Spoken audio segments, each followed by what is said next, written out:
After U.S. House Speaker Nancy Pelosi visited Taiwan, the Chinese Communist Party, or CCP, launched an unprecedented military drill.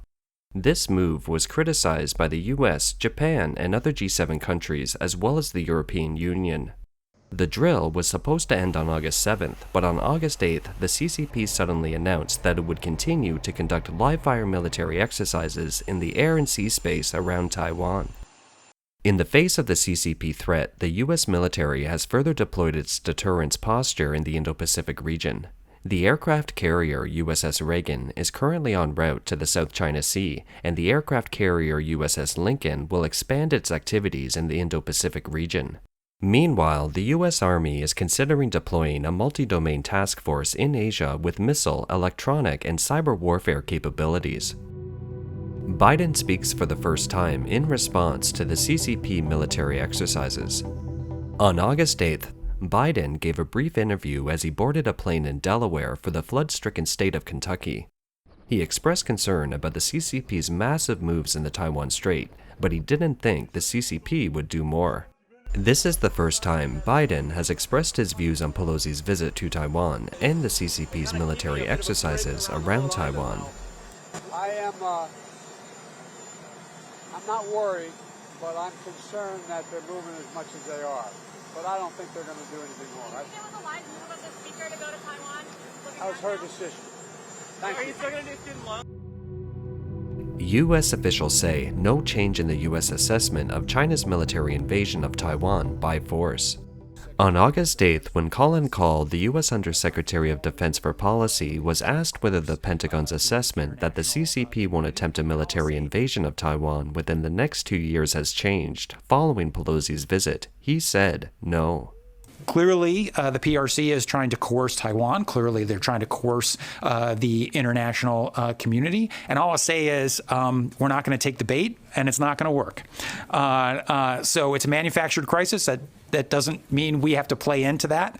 I think it would only play to Beijing's advantage. What we'll do instead is to continue to fly, to sail, and to operate wherever international law allows us to do so, and that includes in the Taiwan Strait. And we will continue to stand by our allies and partners in the region. And I think there's a lot of confidence in that U.S. commitment. Taiwan's foreign minister says the best way to respond to China's aggression is to not be afraid. The Ministry of Defense of the Republic of China said that 39 Chinese warplanes and 13 naval vessels were spotted in the Taiwan Strait and its surrounding areas on August 8th. 21 Chinese warplanes entered Taiwan's air defense zone. In an interview with CNN on August 8th, Taiwan's Foreign Minister Wu Zhaoxie said that the CCP's threat to Taiwan is more severe than ever. But Taiwanese are not afraid and will firmly defend freedom and democracy and confront more threats from the CCP. He continued, China has threatened Taiwan for many years, and it has become more and more serious in the past few years. Whether or not Speaker Pelosi visits Taiwan, China's military threat to Taiwan is always there, and this is a fact that we need to deal with. I worry that China might actually start a war on Taiwan. But what it is doing now is trying to scare us, and the best way to respond is to show China that we are not afraid. The CCP threatens to normalize military exercises across the central line of the Taiwan Strait. During the CCP's military exercise in the Taiwan Strait, dozens of fighter jets crossed the middle line of the Taiwan Strait. Here is the median line in the Taiwan Strait. The median line of the strait is a tacit agreement between the two sides of the strait that has existed since the 1950s. Although this is of no effect under international law, the existence of this line is a fact. Every area of no navigation zones announced by China in recent drills is to the east of the strait median line. This action has squeezed Taiwan's military drill space and affected the normal commercial operation of international flying routes. Lieutenant General Ye Guohui, Deputy Director of the Planning Office of the Taiwan Ministry of National Defense, said that the CCP carried out cognitive operations against Taiwan during the military exercise and spread false information. The Taiwan Navy monitors the dynamics of the Chinese warships throughout the entire process, but the Chinese warships have never entered Taiwan's territorial waters. Based on the enemy's situation, the National Army will also dispatch aircraft and ships to deal with it.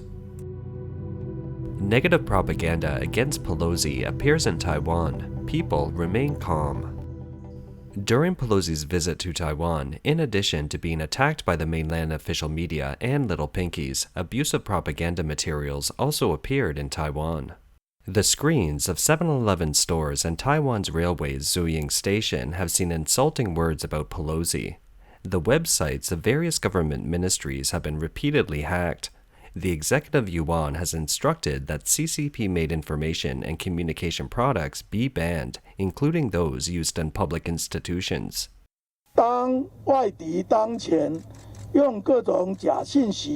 When foreign enemies are using all kinds of fake information to destroy the unity of the nation and to affect the morale of the people, we must come up with a solution, and we must unite and cooperate together to prevent the spread of fake information and the invasion of foreign enemies.